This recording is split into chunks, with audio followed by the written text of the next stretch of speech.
Tu sais, Brassens disait « Il faut que mes chansons aient l'air d'être parlées ».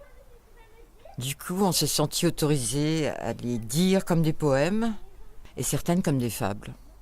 Il disait aussi « Bien sûr que j'aime La Fontaine et j'espère que ça se voit dans mes chansons ». Notre héroïne est au bout du rouleau. Son Pierrot en aime une autre en cachette. Désespérée, déçue par les vivants, elle appelle au secours ses défunts préférés. Et comme par miracle, par enchantement, 2 d'entre eux lui apparaissent. Ils vont rivaliser d'humour et de tendresse pour la remettre sur les rails. C'est un conte, peut-être une fable, en tout cas une réponse à la question « À quoi sert la poésie ?» Tu vois ? N'approche pas, ô mort, retire-toi. Sur le mot mort, le ciel s'est déchiré dans un barouf de ouf, pire qu'un dié ciré. Le truc a disjoncté, plus de courant, plus d'écran, et partant plus de bouée. Un silence impressionnant. C'est elle. C'est la mort. Oh bon sang. Pas déjà. Ça caille là-dedans autant que dehors. Prépare-toi un bon grog à réveiller les morts. L'image m'a fait kiffer.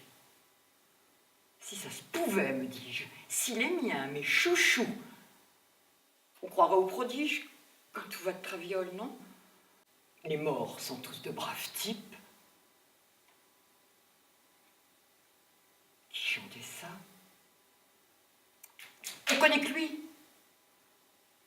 Et soudain, dans un fracas d'enfer, la lourde du jardin s'ouvre. Vlan! C'est énorme! Comment un petit clic innocent provoque dans le bignou un truc aussi puissant? Ça se peut pas!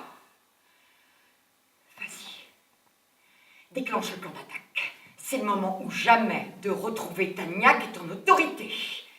Va des rétros, Fantomas! Ça sent l'encre violette. La sueur des bancs d'école, les récitations, le bon point et l'image quand sur la mélodie on avait les paroles. La la la la la la la la la la la la la la, un fromage. C'est là que j'ai tilté. Vous comprenez mon désarroi? Jean, Georges et Jeanne dans le même logis, la même dimension. Non mais, et la chronologie alors on en fait quoi? Ensemble, tous les deux, copains comme cochons. Ça ne m'étonnait pas, mais vivants, en chair et en os, on me la fait pas. Je venais de checker qu'ils sont nés, pure coïncidence, pile la même année, à 300 ans de distance. Alors là, sous mon crâne, tout a court-circuité. Je suis resté bras ballants, bouche bée, balbutiant, bégayant bébêtement. Bon sang, bon sang, bon sang. Quand je pense, non mais quand je pense. Vous vous imaginez leurs pieds de géant dans ma cuisine, sur mon pavé, leurs ailes de pélican les empêchant de marcher. Et devinez un peu de quoi ils devisaient entre eux, en faisant semblant de ne pas me viser. Donnez-nous des ficelles. Tout ce qui nous fait défaut à nous autres vivants, des infos pour les nuits et les jours où Cupidon s'en fout, où il donne de la flèche n'importe où. Chanceuse Pénélope, son homme est de retour. Heureux qui, comme Ulysse, a fait un beau voyage, et surtout s'il retrouve sa bonne femme sur la plage. Et moi, ai-je aussi passé le temps d'aimer, si vivifiant, si délicieux?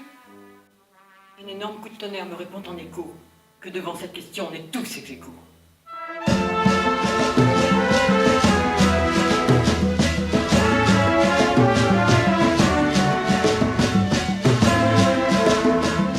Vous viendriez me dire, il m'est arrivé tel malheur, mais vous auriez eu 18 ans, je vous aurais vu pleurer dans le coin là-bas, parce que vous m'auriez dit qu'une fille vous avait laissé dans telle et telle circonstance. Bon, je vous aurais dit, t'en fais pas, mon petit, c'est pas C'est très grave, bien sûr, parce que c'est très grave de perdre ses billes ou d'avoir son ballon avec sa première bulle de savon qui crève. Je sais que c'est très grave.